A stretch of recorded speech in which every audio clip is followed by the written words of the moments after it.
All right, guys, we are back with Sage Review number 2, and this is going to be part 2. Okay, so with part 1, that was our last video we did. We did units 3 and 4, right? So now we're going to do units 5, 6, and 8. So we did the first page in the last review. We did this one. We did this one. Okay, we ended with our exponent rule. And so now if we flip the page one more time, this is page 3, and this is going to be, we're going to start up here with 6C, unit 6, finding the zeros. So this is where we really got into all of our quadratic stuff, was with unit 6, okay? So for this 6C problem, we're finding the zeros. Whoops, 6C. Okay, so we've got x squared minus 7x plus 12. So in the last Sage Review last Aspire Review video, we had this exact problem, I'm pretty sure. We had to just factor this out. But now we're just taking it one step further and we're finding the zeros, okay? Let me just double check and make sure we did have that. So when I skip this step, people aren't like, oh no, Mr. Thompson, you skipped a step. It's the end of the world. It's not the end of the world, believe it or not. Okay, yeah, no, we already factored this. We factored this in the last video, so if you need a refresher, go back to that video. What we ended up with here was x minus 3 times x minus 4. Okay, and so with this, all this equals 0. So remember, to find the zeros, what we have to do is we have to remember that we have two parts. We're going to have part 1 and part 2. So this is part 1, this is part 2. So I take part 1 and I set that equal to 0. X minus 3 equals 0. And then I solve for x. So to do that here, Porter, how do I solve for x? Porter's probably somewhere wearing a Chiefs shirt. Porter's going to get the award for like biggest bandwagon fan of the year. That's right, Porter. Just throwing shade your way. We add 3 to both sides, you guys. X minus 3 equals 0. So to get x by itself, we go plus 3 here, it zeroes out. Plus 3 here, we end up with x equals 3. That's one of our zeros, you guys. If we wanted to write that as an ordered pair, it would be 3, 0. That's x, y, remember?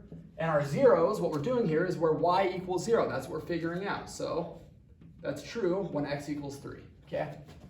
So now we're going to do the same thing over here. X minus 4 equals 0. I add 4 to both sides. Goes away on the left, and I end up with x equals positive 4. Okay, if I wanted to write it as an ordered pair again, it's 4, 0. And if you wanted to, you can plug these numbers back in for x to prove to yourself that this actually does work. If I plug in 3 there, 3 to the second power is 9. 9 minus 7 times 1 that's 21. 9 minus 21 is going to be, that'll be negative 12 plus 12 is 0. Okay, so it works out. All right, so we are moving on. That was 6C. We're moving on to the second question here. We're going to use the quadratic formula, and this is where I sang for you guys, remember? Who was it that we had Mr. Howard in here? Mr. Griffith, and I sang, and he was like, don't quit your day job as a teacher because you're a horrible singer, and that's fine. That's why I'm not a singer, unless I'm in my car by myself. Okay, so this is 6B. We're using our quadratic formula. X squared minus 6x plus 25, equals 0. Okay, and our song, I'll sing it as we're writing our equation out. X, okay, so it goes to the tune of, what is it? Yeah, Pop Goes the Weasel, that's it. X equals negative b plus or minus the square root of b squared minus 4ac all over 2a. It's bad. Oh, it's so bad, I know. I'm going to watch this later and just cringe to myself at how bad it is. Okay, so what we're doing is we're just taking each of the terms, because really what this is ax squared plus bx plus c. Okay, so we figured out a couple different ways to do this to kind of break it down, but really all you need to do is identify the variables here, here, and here. That's going to be 1, negative 6, and 25, and then we plug them in here, okay? So step 1 is find our variables. So a equals 1, b equals negative 6, c equals positive 25. Okay, so now that I have the variables here, I can see all of them. I'm going to just plug them in as I see them. And I'm going to go through this a little quick, you guys, because we could go through like slowly, step by step, but really, as long as you can understand that all I'm doing is I'm taking the variables here, and we could even put parentheses like this, around the variables here. That's all I'm doing is I see b, so let's just do it. So I've got this, I see b here, and it's negative b, so I write the negative first, and then parentheses, b is -6. So it's -6, which will eventually be +6, but for now, we'll leave it like that. Plus or minus, that stays the same. Square root, that stays the same. And now I've got b squared, okay? So parentheses, -6 squared. I just took b, it's -6, that goes here, okay? Minus, now the 4 stays the same. Remember, this isn't a variable. This is just always part of the quadratic equation. Okay, so -4, but now I've got a, that's a variable, that's 1, and c, that's a variable, which is equal to 25. All divided by 2. Remember, 2, that's just part of the whole equation. Okay, so that stays the same, and then we put a in one more time, that's 1. Okay, now once I've done this, I can start simplifying, and I'm just going to simplify left to right on top, and then I'll simplify the bottom, okay?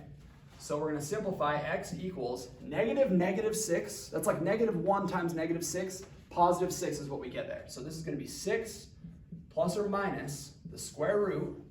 I'll kind of give a little separation line here. Now -6 to the second power, if you do it in your calculator in parentheses like this, you're going to get +36. Okay, so this will be 36 minus 4 times 1 is 4 times 25 is 100. So this is really -4 times 25, which is going to be -100.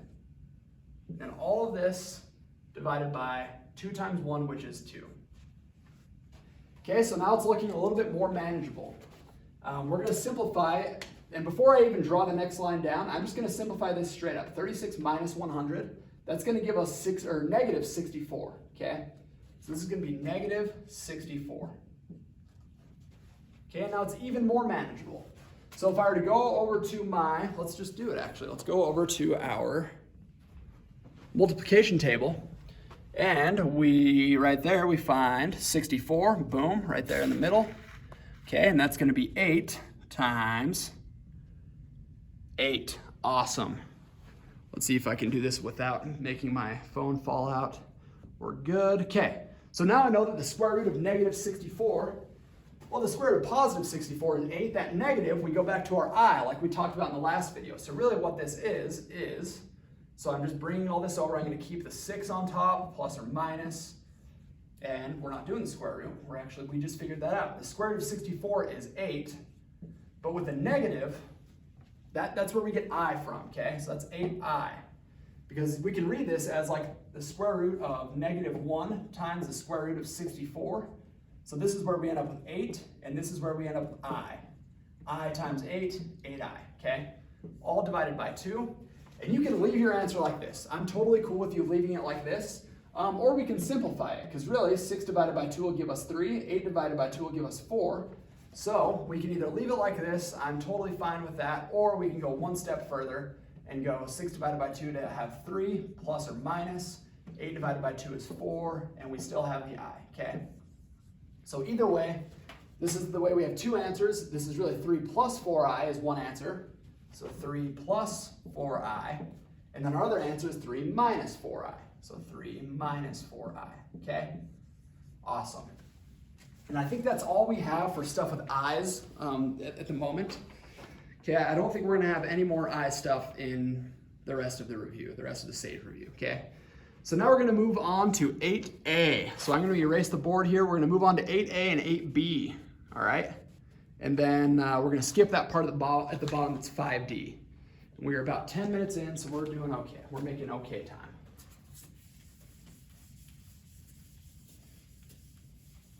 I hope everyone's doing good, staying inside, staying safe. Maybe you need to go out occasionally. Maybe you just go out for like 10 minutes and soak up some sun. As long as you're in a place where you're not touching anything, not, too close to anybody. That's what I've done a couple times. Just go outside. I'm like a lizard, and I just like lay in the sun. It's kind of nice. Okay, so 8A, we've got y plus x squared equals 2, and then y equals x. Okay, so this is 8A. We're on this problem right here. So the first thing we do with these problems with Unit 8, we want to get both of them as just y equals something. So this one's good. We don't want to do anything to that one. We need to fix this one though. We have this x squared with y. We want to move that over. And we do that by subtracting it on both sides. So I'll go minus x squared and then minus x squared. So now I've got, if I were to rewrite this, this is going to be y equals 2 minus x squared and then y equals x. So we have two equations that are both equal to y. And once we get that, we can set them equal to each other, okay? So if these are both equal to y, then really what I have here is 2 minus x squared equals x. Okay, I just took this and set it equal to this because they're both equal to y, so it works. Okay, now we're going to eventually get this to where we're solving for zeros, okay? So what we're going to do is we're going to move everything over to this side. So I'm going to add x squared and I'm going to do minus 2. Okay, so I add x squared plus x squared and then I subtract 2, so minus 2. Okay, so that way this goes to 0 and on the left I now have 0. And on the right I have x plus x squared minus 2. And this is okay, but I'm going to switch these two terms to get it into standard form. Okay, so I'm going to say that x squared can go in front and then x can be the second term. And that's totally okay, I can do that. Now our next step is going to be to factor to find our zeros, okay? So our next step is to factor. So I'm going to go x squared and then minus 2. Okay, I multiply across and I get negative 2x squared. Okay, my factors for 2 are 1 and 2. Okay, so 1 minus 2 equals negative 1. And remember, what we're looking for here is we're looking for that. We're looking for b. Well, we got positive 1. We got negative 1 here, but that's okay. We can switch all of our signs. So we go plus, plus, minus, and that way it works out. So I put this here, negative 1x, this here as 2x. Okay, so I factor my rows and columns. I can take out x here, I can take out 2 here, I can take out x here, and then I can take out 1 here. And remember, when we have negatives in a line like this, 2 negatives in a row, we just continue it all the way up. So this is negative 1.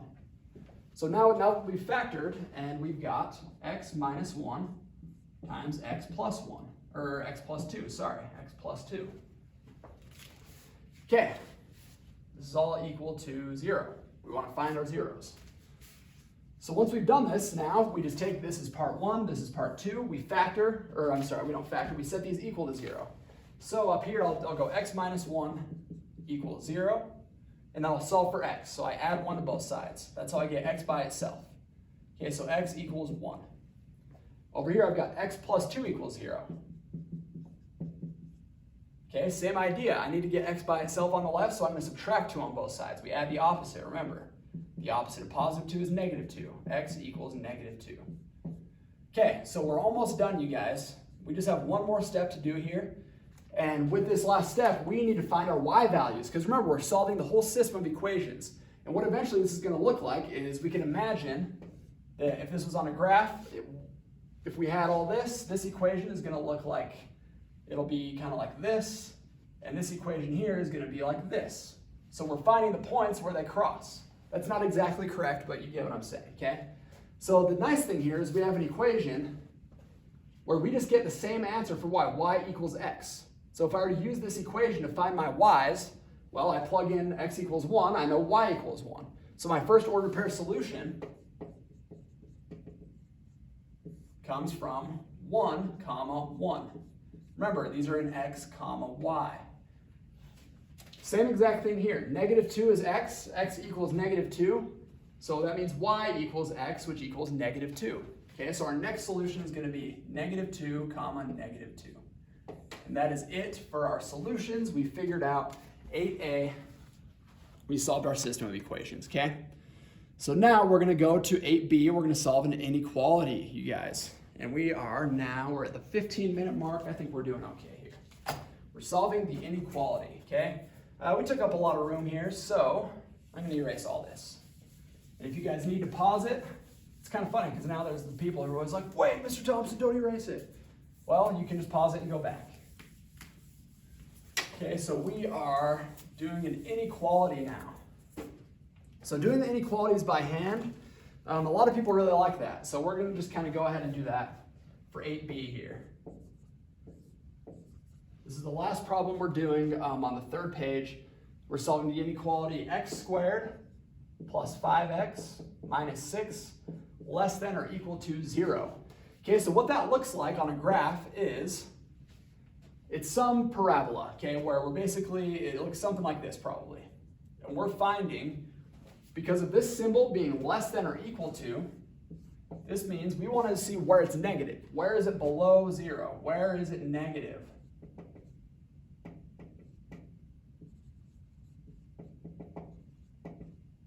And we also know that our answer is going to be in interval notation and it's going to be in brackets, okay? So we're going to have brackets in our answer somewhere. So I'm just going to have this up here and we're going to come back to that later, all right? So the first thing we're going to do here is we're going to factor it to find our zeros, to find where we cross the axis. Okay, so when I factor this, I was going to do it quick, but we'll go through the whole box method. Okay, so we put x squared and we put minus 6. So we multiply across, we get negative 6x squared. And then we're looking for b equal to 5, right? Okay, so I've got 1 and negative 6, or I've got, 1 and 6, okay, because the factors for 6, 1 and 6, and then 2 and 3. 1 times 6 is 6, 2 times 3 is 6, those are our factors for 6. Because it's negative, I'm going to put a negative sign in between. Okay, so I get negative 5 and I get negative 1. Well, we are looking for positive 5, so we have it here, we just need to change our sign. We've already done this a couple times, we go plus, plus, minus. Okay, so now we're good, we have what we want here. We can take negative 1 as negative 1x, positive 6 as positive 6x. Okay, this is the same process we've been doing for freaking months now, okay? So I hope we all feel okay about this. I factor my top row and I get x. That's the only thing I can take out. Bottom row I can take out a 6. First column I can take out an x.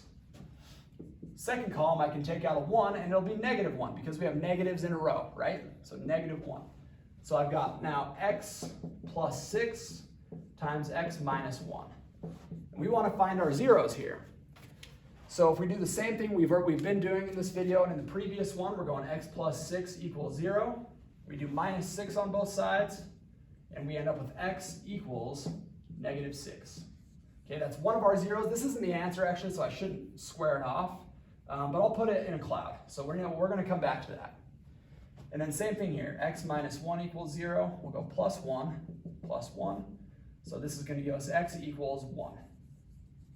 Okay, so we have our zeros now, and what we wanna do to figure out, to solve the inequality, to figure out where it's negative, is we're going to do a line array. Okay, and the line array, a lot of kids liked it, a lot of the kids, it seemed to make sense, and I really liked it too. This was a good way to solve these kind of problems.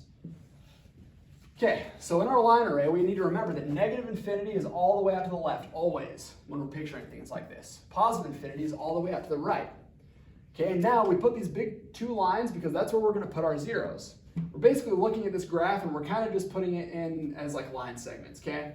So I'll erase that just to avoid confusion. So my first x, negative 6 goes here and positive 1 goes here. Why do we put those in that order? Anyone? Anyone? Well, it's because negative 6 is more negative, it's closer to negative infinity than positive 1. Okay, and positive 1 is closer to positive infinity than negative 6. So thinking about it numerically, this makes sense to have them sequenced like this, okay? So now the little trick that we learned is we want to figure out where 0 is, okay? Like where on this, so these are our test numbers go on top. So our test x values. So the first one I'm going to find is 0, okay? So we're going to go x equals 0. That'll be right here between negative 6 and positive 1.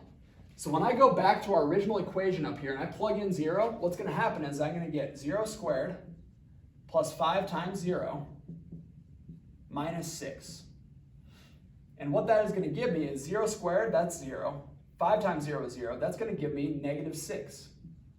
Okay, and we don't really care about the 6. We do care about the negative. So because we care about the negative, we're going to write negative right down here with a negative sign. Okay, and so now we could pick a number on either side, and let's just do it for the sake of it, okay? So I'm going to let's just pick negative 10. So negative, let's say x equals negative 10. So what I'll do here, and I'll even do this in my calculator to show you guys. So I'm going to look at that equation, the equation we got at the start up there, that, boom, right there, x squared plus 5x minus 6. And I'm going to plug in negative 10 everywhere I see x, okay? So I'm going to start by doing parentheses, negative 10, close parentheses to the second power.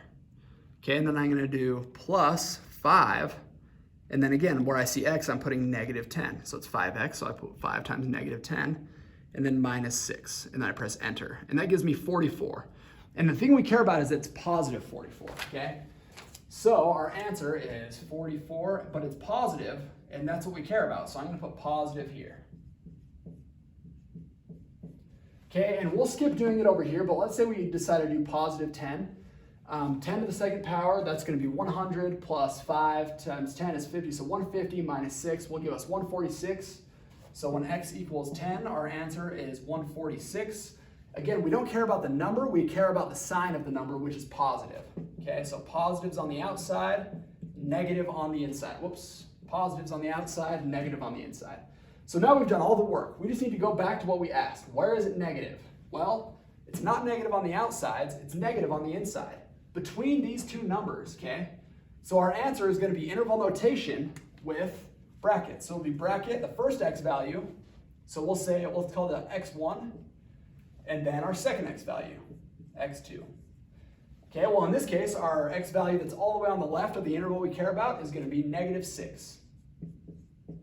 Our x value that's on the right of the interval we care about is positive 1. So this is our answer here. Negative 6 to 1, okay? These questions are pretty fun. I like doing these ones, and I know some of you kids do too. So let's see, where are we at? We are at 21 minutes. And we've got a couple more questions to do. How about this? We're actually just gonna do one more. We're gonna do this 5D one at the top, okay? This has, actually, you know what? We were actually just talking about doing 8. We're doing units 3, 4, and 8, 5, 6. Let's think about it. Which ones do we want to do? Yeah, we were just doing unit 5, so we haven't done any unit 5 problems really. Okay, so real quick here, I'm not gonna do this on the board, but the very bottom one, another word for the average rate of change, that's gonna be the slope. Okay, so that's just what I wrote. That's not incredibly important. But we will do this problem up here. We'll do 5D, okay? And that's gonna be the last one we do for this video. Okay, what is the average rate of change on the interval -1 to +3? Maybe we'll do one extra one because again, if you guys are just sick of watching the video, you can be like, you know what? I'm done. And then you can go and I don't know. I've been playing a lot of Halo, throwing me back to my high school days. It's a lot of fun. I have this funny theory that, because back when I was your guys' age, I was in middle school, high school, I played a lot of video games. Halo was the big one back then. And so my whole theory, it's kind of like the movie Signs, everything happens for a reason. So we played all that Halo back in the day so that we could be prepared for the coronavirus lockdown, where we're just playing Halo all night into the night. It's been a lot of fun. Not that I recommend you guys do that, but I'm just saying, it's been a good time. Okay, so 5D.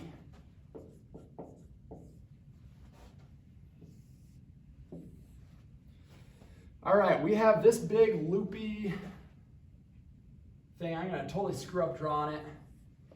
But what we care about here is we're looking at the interval -1 to 3. -1 to 3. This is what you see on your paper.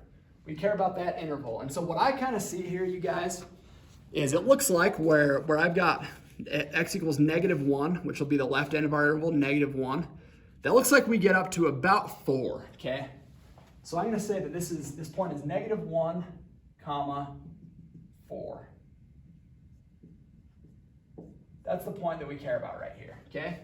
And then we go over to +3, and I see +3, it's basically close enough to 0, then I'm gonna say that that's +3, 0. So all we really have to do for rate of change here is we're gonna go the rate of change, so the slope equals y2 minus y1 over x2 minus x1. This is the form of this equation that we learned in class, okay? This is nothing new. So, and I can pick either point. Let's say this is point 1. It doesn't matter, we're gonna get the right answer either way. This is point 1 and this is point 2. Okay, so this is x comma y, x comma y. All right? So to get y2, I'm going to go to point 2 and I'm going to find the y value. So that's going to be 0 minus, now I need y1. Well, this is 0.1 and this is the y value for 0.1. So that'll be minus 4 divided by x2. This is 0.2. There's our x value, 3 minus x1. That's going to be -1. So minus -1. So what we do here is 0 minus 4 gives us -4. 3 minus -1 is the same as doing 3 plus 1. Two negatives cancel out and give us positive. So 3 plus 4, or I'm sorry, I'm saying the answer. 3 plus 1 is 4. So -4 divided by positive 4 is going to be -1. So our answer here is -1. All right, so that is going to be it for, oh, you know what? We're actually going to do one more. We're going to do 8B because this one's a lot of fun. This is like a cool, I know like in class when I tell you guys I'm going to do like the real world problems because I think they're fun. And I can feel you guys rolling your eyes at me. A couple of people are like, oh, maybe that's kind of exciting. But most people are like, oh, just be over with it. Well, we're going to do it, okay? Because you guys can just stop the video. You don't even need to do it. But this is a really good one because I was like looking at it and I was kind of confused for a minute. I thought we didn't have enough information until I really read through the problem, okay? So we're going to use this equation to start. This is 8B. And again, this is not one I'm requiring you guys to do. I'm just doing it for fun because this is the kind of stuff I like. Okay, so -16 t squared plus v naught times t plus h naught. Okay, so before we get into it, we'll come closer with the paper, and we're just gonna like try to identify some things, okay? So we need to figure out what v naught is and what h naught is. So when I read through the question, a ring is dropped from a helicopter at an altitude of 246 feet. How long